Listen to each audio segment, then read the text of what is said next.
Оңбаған. Бабы деп қара біттесе. Не істеп жүрсің сен, а? Оңбаған. Айқайлама. Айқайлайм. Сен осы дәрежеге кімнің арқасында жеттің, білесің ба? Кім арқасында жеттің? Тоқалдың арқасында жеттің. Қойшайын алайын, қайдағын айтпай. Элитная квартира, астындағы салоннан алған машина жылына 2 рет шетелге қыдырып атсың. Кім әперіп атыр? А? Тоқал әперіп атыр. Жөндеп сөйле. Мына жерде отқанның бәрі тоқалдармен отыр. Қош? Иә.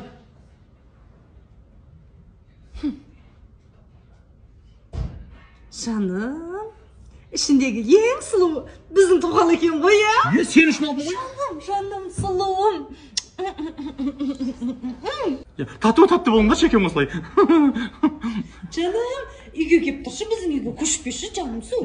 Келет көшіп келет.